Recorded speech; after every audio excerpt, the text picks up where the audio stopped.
Imagine you are a sniper. You are carrying the most precise long-range rifle ever built for combat, the Barrett MRAD, a bolt-action precision rifle chambered in .338 Lapua Magnum.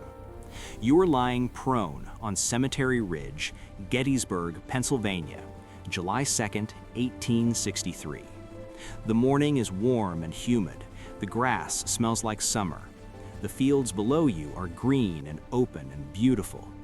And 50,000 Confederate soldiers are preparing to kill 25,000 Union men before the day is over.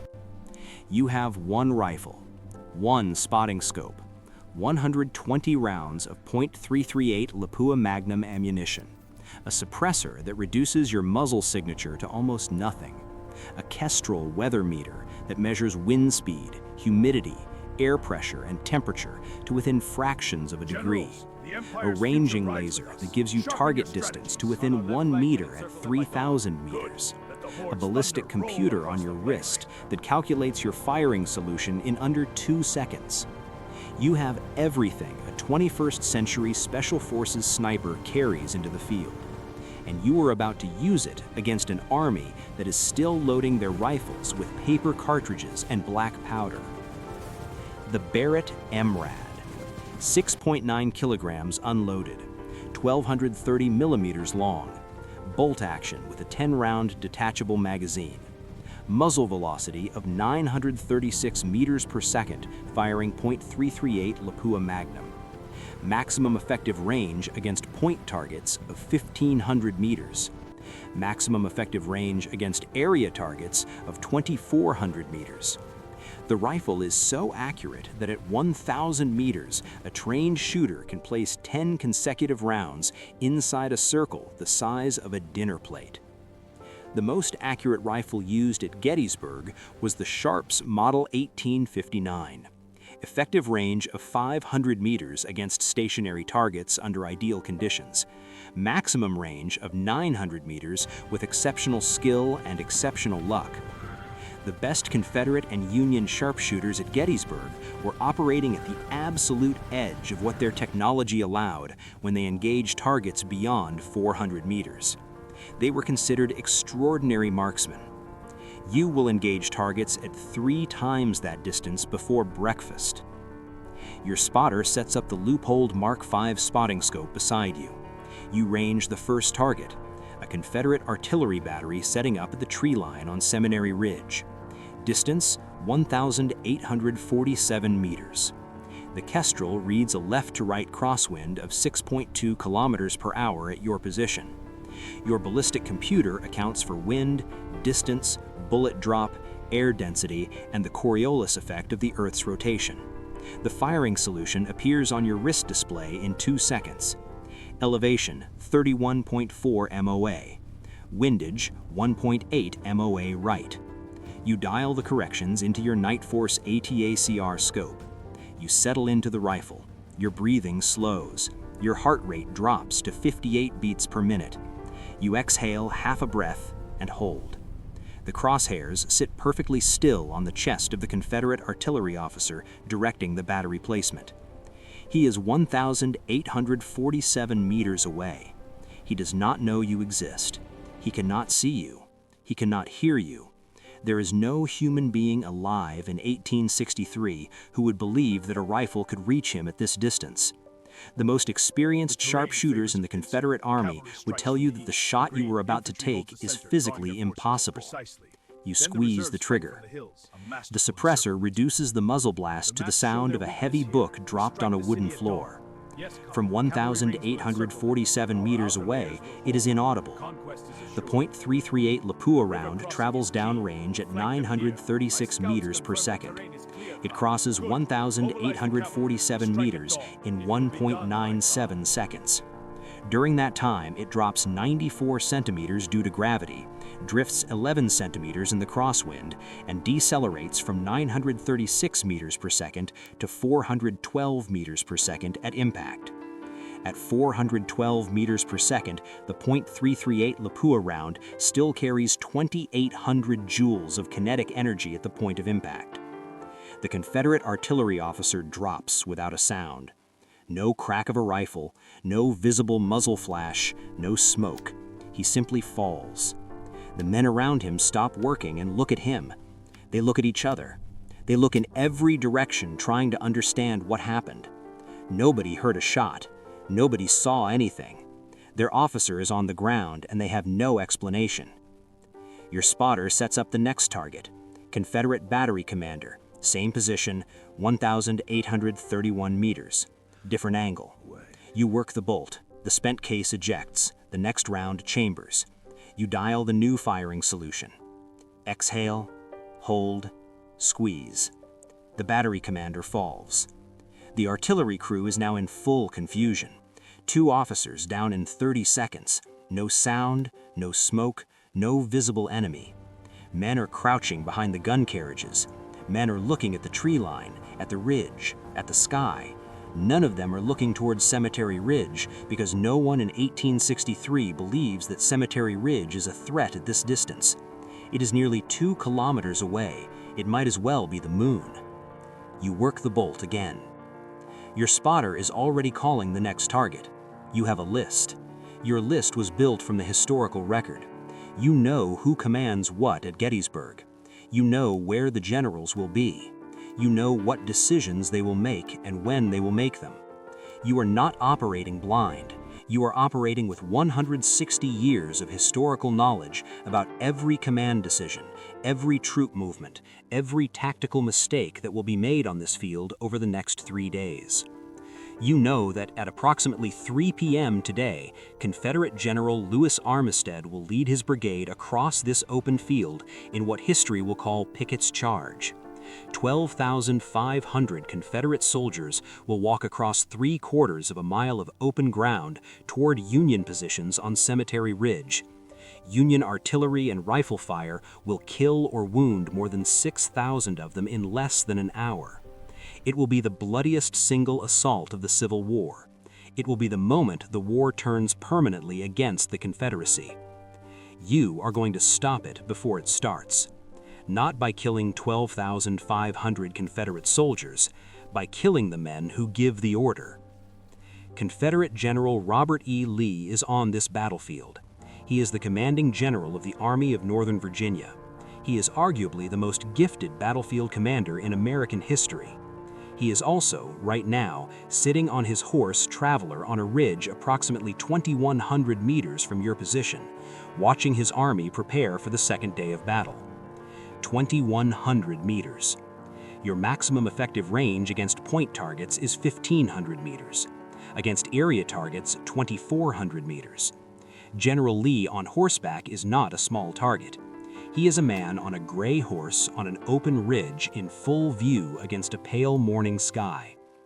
Your ballistic computer processes the solution. 2,100 meters. Wind 7.1 kilometers per hour right to left at your position. Unknown wind conditions at mid-range.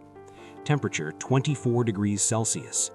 Altitude 240 meters above sea level. The shot is at the edge of your capability. It is not beyond it. You exhale. The crosshairs settle. You account for everything the computer tells you, and then you account for the things the computer cannot tell you. The feel of the rifle against your shoulder, the quality of your position, the steadiness of your hands. You have made shots at this distance before. Not many, but you have made them. You squeeze the trigger. The round is in the air for 2.24 seconds. It strikes 2 feet left of the intended point of impact. General Lee is not hit. His aide-de-camp, riding to his left, falls from his horse. Lee's horse shies violently. He controls the animal and looks immediately in your direction. He is too far away for you to read his expression through your scope, but you watch him scan the horizon toward Cemetery Ridge with an intensity that tells you something important. Robert E. Lee just realized that something is wrong. Not what, not who, not how, but that something on Cemetery Ridge reached out across 2,100 meters and killed a man riding beside him. He does not know what rifle can do that. He does not know that such a rifle exists. But Lee is not a man who dismisses information that doesn't fit his existing understanding. He is a man who updates his understanding to fit the information. He begins moving, off the open ridge, into the tree cover. You make a note. Lee is adapting. You expected nothing less. You turn back to your target list. Confederate General Ambrose Powell Hill, Corps Commander. His corps will make the initial assault on Union positions this afternoon. He is currently at his command post at the Lutheran Seminary building. Distance from your position, 1,340 meters, well within your effective range. There is a clear line of sight through the gap in the tree line to the seminary building entrance. You have been watching the building for 20 minutes. You know his pattern. Every 12 minutes he steps outside to confer with messengers. He was just inside. He will emerge again in approximately 4 minutes. You wait. A good sniper is not measured by how fast he shoots. He is measured by how long he can wait. You have been lying in this position for 3 hours. Your body has not moved significantly in 3 hours. Your breathing is controlled. Your position is solid. You are not uncomfortable because you have trained yourself to redefine what uncomfortable means. Discomfort is irrelevant. The shot is everything. 4 minutes pass. General Hill emerges from the seminary building. You fire. 1,340 meters. The round travels the distance in 1.43 seconds. General Hill goes down on the seminary steps. His staff officers rush to him. Chaos erupts at the Confederate 3rd Corps command post. Officers are running. Messengers are being redirected. The command structure of an entire Confederate corps has just been decapitated in a single second with no warning and no explanation. Confederate soldiers within sight of the seminary are watching their officers react with visible panic. Word spreads the way word always spreads through an army before battle. Something happened to the general. Something is wrong. Nobody knows what. The rumor moves faster than the facts. Your spotter taps your arm. Movement on Hare Ridge. Confederate General Richard E. Ewell's staff is moving in the open. Ewell commands the 2nd Corps.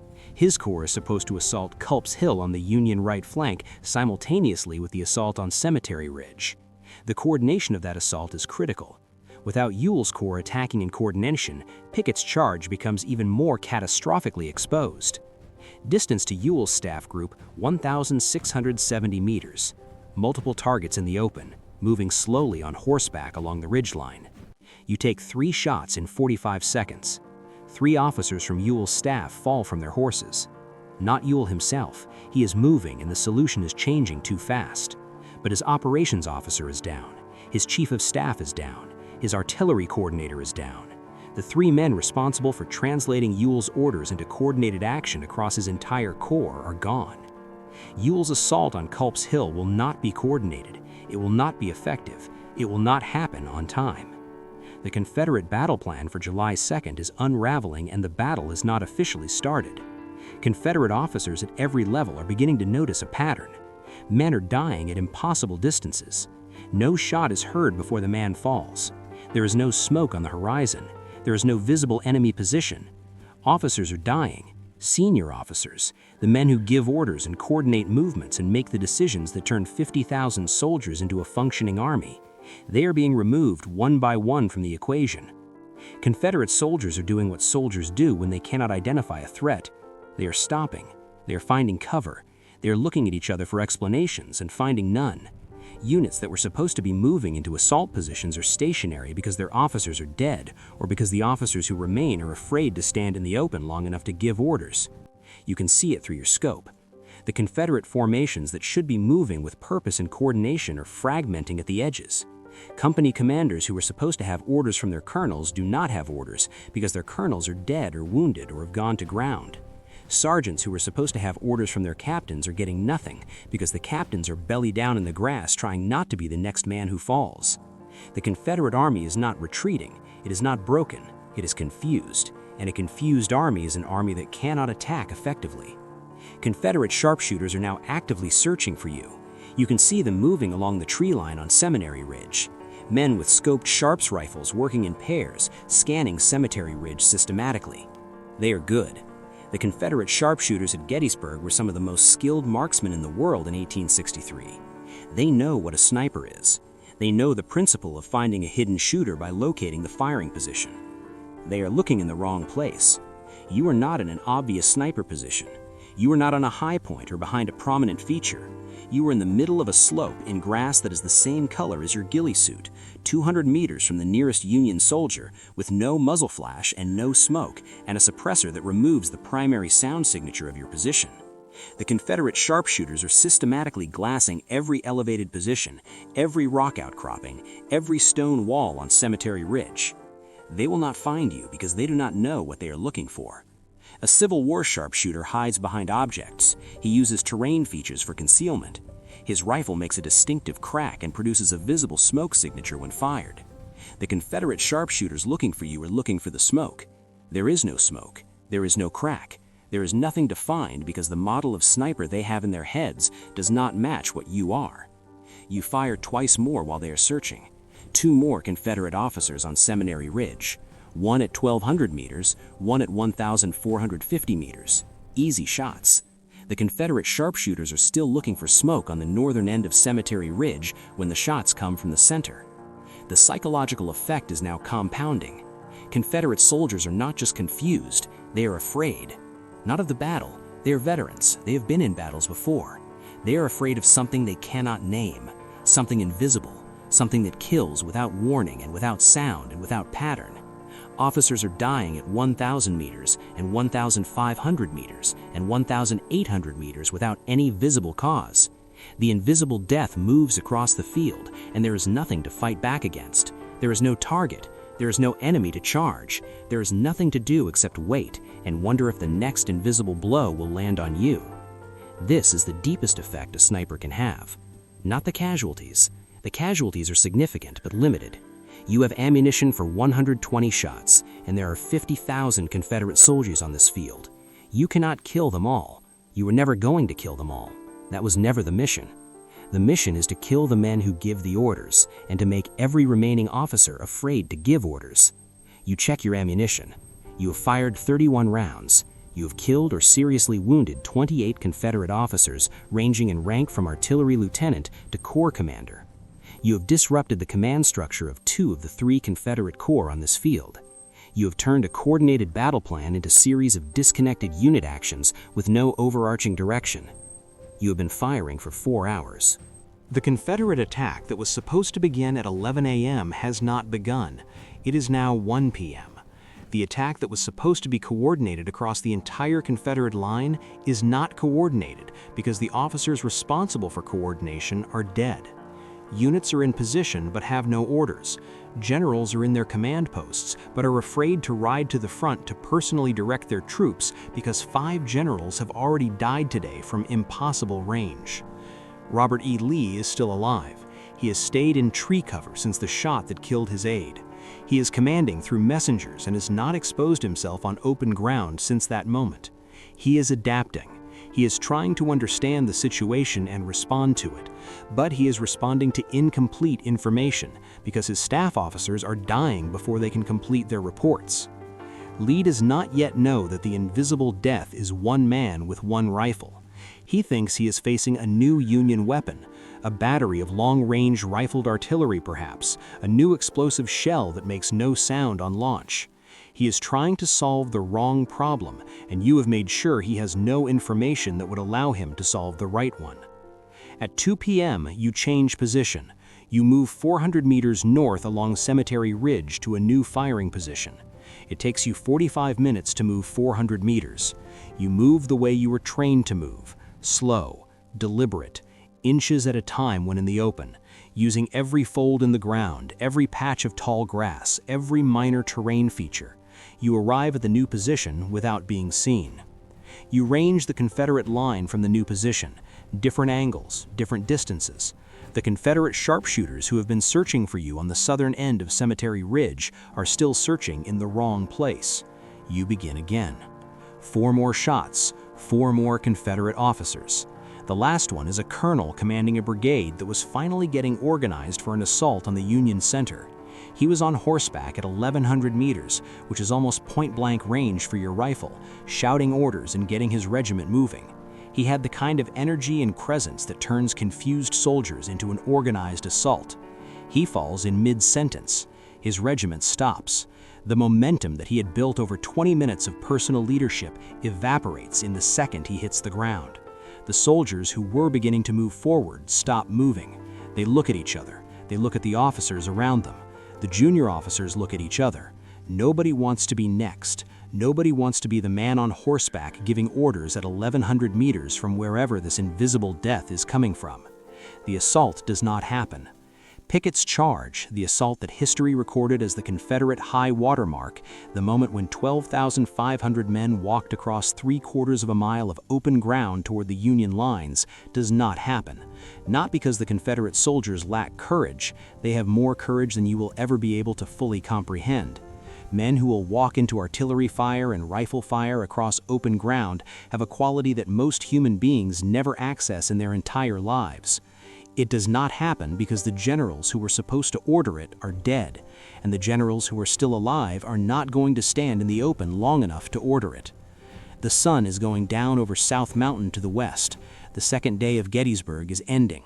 In the original timeline, this day ends with massive Confederate attacks on the Union flanks, brutal fighting at Little Round Top and Devil's Den in the wheat field, thousands of men dead on both sides, and the battle still undecided going into July 3rd. In this timeline, the day is ending in silence.